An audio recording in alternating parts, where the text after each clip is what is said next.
শুভ সকাল বন্ধুরা, আপনাদের সকলকে স্বাগত জানাই আমার ছোট্ট একটি মিনি ব্লগে। আশা করি আপনারা সকলেই ভালো আছেন আর আমিও খুব ভালো আছি। সকালের যা কাজকর্ম থাকে সেগুলো সেরে নিয়ে চলে এসেছি রান্নাঘরে নিজের জন্য ব্রেকফাস্ট বানাতে।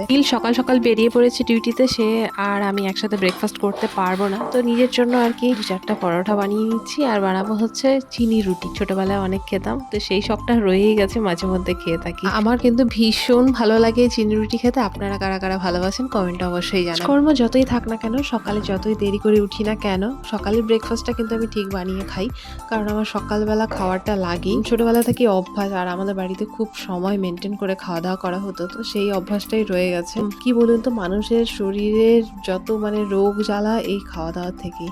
তো খাওয়া দাওয়াটা আমার মনে হয় যে সবাইকে টাইমলি করা দরকার। খাওয়ার শেষে একটা পান খেয়ে নিলাম, নীল গতকাল রাতে নিয়ে এসেছিল, তো রাতে আর খাওয়া হয়নি, সেজন্যই ভাবলাম যে এখন খাওয়া যাক।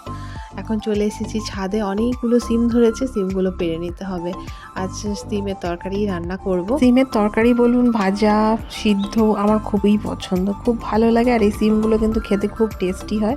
এগুলো সবুজ সিম, আর দেখুন সিমগুলো খুব সুন্দর ধরেছে। আর আজ সুন্দর রোদ বেরিয়েছে, কাল একটু মেঘলা মেঘলা ছিল, তবে আজ এত সুন্দর রোদ দিয়েছে। আর এখানে তো গরম প্রায় পড়েই গেছে, শীত তো চলে গেছে, সেভাবে খুব গরম পড়েনি, তবে রোদটা খুব কড়া হয়েই ওঠে প্রত্যেক দিন সকালে। আমাদের বাগানে সব সবজি গাছে অনেক পোকা লেগে গেছে, সেজন্যই ভাবছি যে যতগুলো সিম আছে পেরে নেব, আর কিছু কয়েকটা রেখে দিব আর কি। নিচে তো এত পোকা লেগেছে যে কি বলবো। সাথে দুটো লাউ ডগও কেটে নিচ্ছে, আজ লাউ শাক খেতে খুব ইচ্ছে করছে, তাই আর কি লাউ শাক খেতে হবে। দেখুন বরবটিগুলো কত সুন্দর হয়েছে, অনেকগুলো ধরেছে।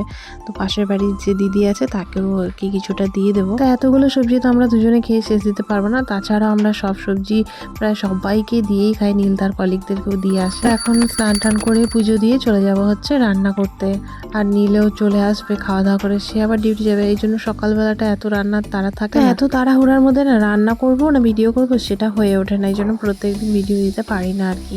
তো যখনই সময় হয়, সেভাবে সুযোগ হয় আর কি ভিডিওটা করা হয়। তো এই দেখুন এখন নাকে মুখে আমাকে রান্নাটা করতে হচ্ছে, কারণ নীল খেয়ে ডিউটি চলে যাবে। আর নীল অনেকগুলো টমেটো ছিঁড়ে এনেছে, টমেটোগুলো না পোকা লেগে যাচ্ছে, এত পোকা ধরেছে। আর সবজি গাছে যে এত পোকা হয় আগে তো জানতাম না। যদিও আমার শ্বশুরবাড়িতে সবজি চাষ করে না, তো যাই আর কি টুকিটাকি চাষ হয় যেগুলো খাওয়ার জন্যই হয়।